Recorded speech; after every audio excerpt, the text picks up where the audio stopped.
देखो भाई लोग, तुमने ऐसे लोग तो देखे ही होंगे है ना, जो who are basically over giving and overly nice and very empathic. जैसे कि our mothers and our elder sisters who are like taught to be over giving since a very early age and to be the fixers. That's why you see a lot of women to fall into abusive relationships. Best part पता है क्या है इस बात का? Best part ये है कि ये लोग एक्चुअली में एम्पैथिक इसलिए नहीं है क्योंकि इनकी चॉइस है। ये इसलिए होते हैं because it is a survival response learned at a very young age, childhood में।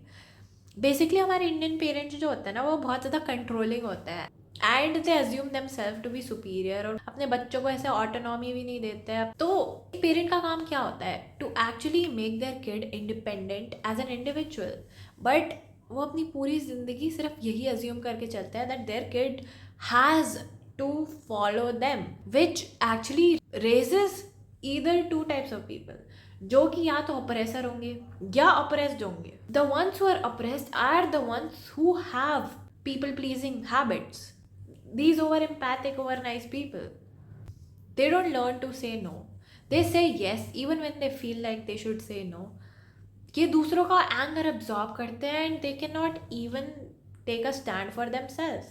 एंड इनकी एक हैबिट होती है दैट इज, जब दूसरा अब्यूज कर रहा है ना, they would form a connection with them and over give. जो मांग रहे हो उसे दे देंगे। It actually sounds like they are actually फट्टू, बट द ट्रूथ इज ये एक्चुअली एक लर्नड बिहेवियर है। कुछ बच्चे ऐसे होते हैं जो मम्मी पापा की बात ही सुनना छोड़ देते हैं, but some kids are just they are like listening to their parents and they are following them, basically the good kids. I wouldn't say parents को अपने बच्चों को डांटना नहीं चाहिए, but over controlling them, putting their desires on to them and saying that कि मैं तो पेरेंट हूँ, मुझे तो सब कुछ पता है, तू चुप रहे, not giving them their right to express and the right to question their curiosity, which would either shut a kid down or which would create a kid like this, जो कि ओवर गिविंग है, over people pleasing है, मैनिपुलेटेबल है, फिर वो जिंदगी तो जी नहीं पाएगा ना। And that was me. मैं थी ना भाई, अरे क्या बोलूं यार। Anyways, the thing is, I understood all of these things and chose that it has to be a balance.